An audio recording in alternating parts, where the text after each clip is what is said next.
What's going on, everybody? Welcome back to the channel, and today I am going to attempt to touch on the topic of the new Leatherman Wave Alpha and why I think personally it has been not necessarily super negatively received by the community, but it's had some ups and downs in terms of the release, and it's not been 100% positive in terms of how it's been received. So the first thing I want to get out of the way is this is not going to be an entirely negative video. I do like a lot of the things they've done with the Wave Alpha. I do like some of the changes that they've done.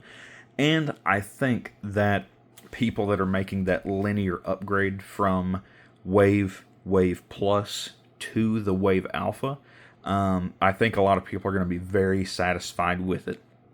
And especially if they don't mind some of the implements that they replaced. So I did want to get that out of the way because I do like some of the things that the Wave Alpha has to offer.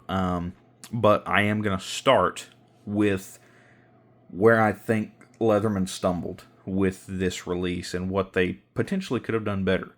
So going back a handful of years ago, when the Leatherman Arc released, it was their first premium multi-tool, and unbeknownst to us, the pennies in comparison to what prices are now, the $225 price tag of the Leatherman Arc, which we thought was astronomical, little did we know it was going to go up by $25 more.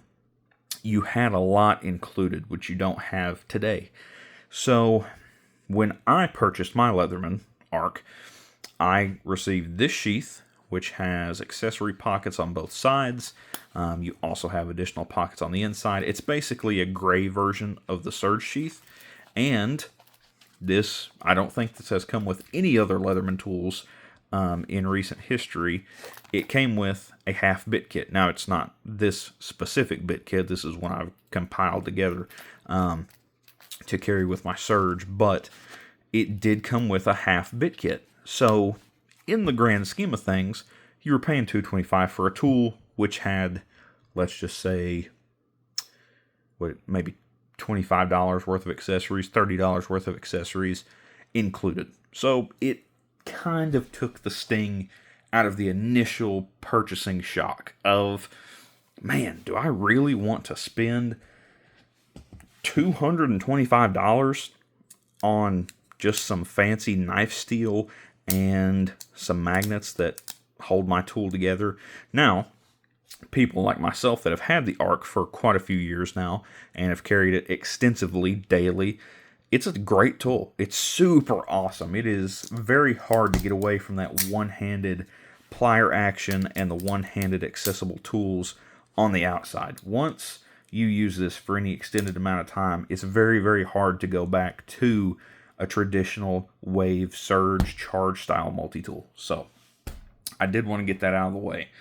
Now, moving on to the Wave Alpha itself. I do not have one, and I most likely will not be purchasing one just because I already have an Arc. I feel like for what you purchase it for, the Arc now is $250. The new Wave Alpha is $200. I feel like with the Arc already coming with a pocket clip, and it's one of the very few tools that does come with a pocket clip, I feel like this being included, whereas on the Wave Alpha, it is not. I feel like you are getting much more value in this tool in terms of the updated technology, the updated engineering. You still have the MagnaCut blade steel and virtually all the same implements with some minor design changes on things like the awl and can opener. But moving into the Wave portion here, I feel where Leatherman, their next kind of stumble and fumble here, I think it was that they deviated from the classic Wave too much. I don't mind changing multi-tools, not at all. I mean, that's clearly stated as to why I like my Wave, or like my Arc so much. But having used a Wave, it's not hard to see why it is such a beloved and popular and timeless multi-tool. The Wave, when it first came out, its kind of tagline was that it had everything you needed, nothing you didn't. You have your straight edge blade, which 420HC steel, not the best, not the worst. You have your serrated blade. Many people get a lot of use out of serrated blades, myself included, with the draw cut section up at the tip. You have your saw. You have your diamond and crosscut file. It was just one of those things where you could carry it with you and not feel like you're forgetting anything. You had, for different tasks that you might need it for, you had your can opener wire stripper and your interchangeable bit driver on the Wave Plus. You had your flathead driver slash kind of thin pry bar, and you had your eyeglass driver and your scissors. It was just one of those tools that, like I said, when you were carrying it, you didn't feel like you were forgetting something. You didn't feel like you'd need anything else. And if you did, you most likely needed just the dedicated tool. You needed a dedicated set of pliers. You needed a dedicated pry bar. You needed a dedicated Phillips or flathead screwdriver. So, one of the sore spots for me in particular, as somebody that loves the Wave and loves the Charge, or not the Charge, the Surge. I do love the Charge, but I don't have one. Is the omission of the serrated blade. I do not get Leatherman's reasoning behind this being one of those items that they almost want us to forget about it. It just seems like this is one of those implements that Leatherman, I don't know if it's necessarily harder to manufacture and incorporate into tools, but it seems like it's almost one of those implements that Leatherman would rather us not want. Because the Surge, the now discontinued Charge, and the Wave are, I believe, and the discontinued Leatherman Free P4 are the only tools that had dedicated serrated blades, full-length serrated blades. And having used one, it wasn't a big deal. In my particular line of work, when I started at my line of work, I carried my arc. I had my arc, I carried it, I loved it, never thought I'd need anything else until I got a Surge. I was like, I've noticed every now and then I want a bigger, heavier duty set of pliers. And maybe some slightly bigger tools. Maybe I want a little bit bigger pry bar. Maybe I want some bigger wire cutters. Definitely could use some bigger scissors every now and then. And then, the more I used it, the more I absolutely loved having a serrated blade. And I think it's one of those things, I think it's one of those things Leatherman really overlooks, and I'm not quite sure why. Like I said, it's one of those things that it seems to me like they almost want us to forget about it and not really worry about it not being in tools. But I think that just adds to the initial charm and appeal of the Wave. When you first pick up a Wave and use it and start, say you carry it for that first week, it's just one of those things you're like, I do have that. And you get a similar experience with a lot of different tools, like the arc. The arc, it's one of those things. Say you're up on a ladder working on something and you need a pair of wire cutters. Well, you can get to your Wave pliers. It just takes a little bit more kind of elbow grease and finesse to get them out. Or you can get to your Surge pliers. It's just another one of those things. Say you pull it out of your pocket or out of your sheath, you can get to it. It's just going to take a little bit more finesse to get it and a little bit more force. Whereas if you have something like the arc and you're like, I need my pliers, I need my wire cutters.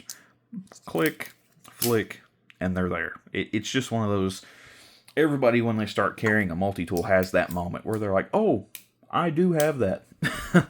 And I think for a lot of people, coming from even the initial Wave that the first kind of run they made of that wave, where it came out in the late 90s, 98, I believe. And then they scaled up, did the second gen wave, and then on to the current Wave Plus. I feel like this could probably be a drinking game with how many times I say I feel like. It's just one of those things. You're losing utility for fashion. I think the majority of people will not particularly care about Magna Cut steel. I don't think it's something that your everyday blue-collar guy that has his Leatherman Wave that he's carried for 20 years and beat the crap out of daily and had it in the rain and taken it fishing. And I don't think it's something people are going to particularly care about, because if you're somebody that buys a tool and uses it daily, you know how to take care of it. You know how to sharpen your blade. So the longer edge retention isn't going to necessarily be something that everybody needs. It's just one of those flashy kind of taglines that Leatherman is putting out there. And I think it's mainly for the premium EDC community. Most people don't need an arc. They don't need a Wave Alpha. They just need a wave. They need a bond. They need a rebar. They need a surge. I mean, it's another one of those things where the premium EDC community has worked its way in to, like, pocket knives. Pocket knives are one of those things where 5-6 years ago you could find a very, very good pocket knife with good materials for $100.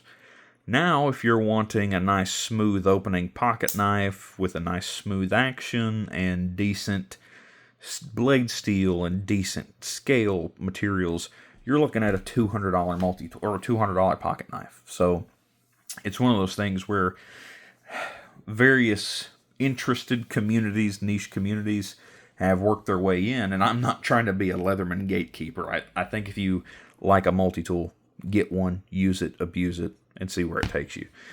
But going back to what I was saying, I think Leatherman has lost some functionality in removing some implements like the serrated blade, including an awl, losing, well, you still have your diamond file, but I don't think Leatherman quite has their finger on the right pulse, if that makes any sense. I think the community that they need to listen to is the people that use and abuse their tools. I don't think it's the people that already have $200, $300, $400, $500 pocket knives and they're wanting a nice premium multi-tool to go along with it. So why do I have the Surge here?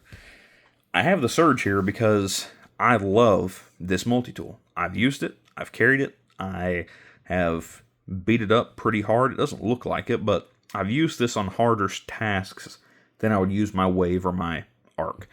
And it's because this is one of those multi-tools. It has everything I want. This, to me, is the near perfect multi-tool. You have these big, honking, shear-like scissors. You have the nice, big, huge, robust primary straight blade. You have your nice, big, chunky, thick spine serrated blade with the same draw cut capability. And then you have the option of your file with your cross cut and diamond, or pop out this, pop in your T-shank saw, and you're good to go. I think maybe it's just me. It could just be me. I was really hoping they would make almost a mini Surge. If they went out of their way to make a mini Surge in this same 4-inch frame with the same lighter weight, not even necessarily have the T-shank, because I think that would be pretty difficult to incorporate into these smaller pivot sizes, but make a smaller Surge and give it G10 scales, premium materials, not even necessarily Magna Cut, but if they want to put in Magna Cut, throw it in there. I just think a lot of people would be very interested in that. I think it would be a nice, well-received tool. Now, I do know I'm kind of in the minority here as far as people that love having a serrated blade. I do not like having a combo blade. I know that's what a lot of people would probably say. If you like serrated blades, just use a combo blade. I detest combo blades. So I would much rather have a dedicated serrated, just a full-length serrated blade. So it's to each their own. I would like to see Leatherman have options. I would even be fine with them offering the Wave Alpha with the option to have, instead of a saw, have the full-length serrated blade, and even give it a longer ship time.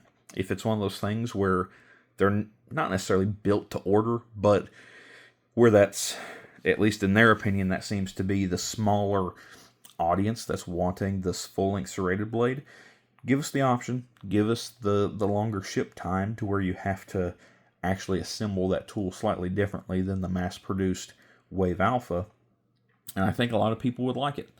So that's kind of been my opinion and summary in the Leatherman scope. I think their last few releases have fallen flat. Nobody was asking for MagnaCut pocket knives and fixed blade knives that were $300. I don't think many people were asking for a second colorway on the Arc. And they've released so many different colorways for the Sidekick and Bond, I've lost count. So I would like to see Leatherman kind of fall into the same line that Victorinox is doing. Victorinox seems to be really paying attention to the community, because the multi-tool scene has grown vastly, and the people that love Victorinox tools and carry Victorinox, that audience seems to be shrinking ever so slightly, which the multi-tool community in general is pretty niche. So if you daily carry a multi-tool and actively follow them and you're really involved in the community, you're in that niche set of people that like that. So Victorinox, they've just come out with 2 new lines of tools. They have the Companion series and then a new refined kind of A-Lock series, which for the first time, if I believe, on a classic Swiss Army knife frame, has a pocket clip. So a lot of people have been asking for that for a long time. So it's just little things like that people would love to see in the Leatherman community.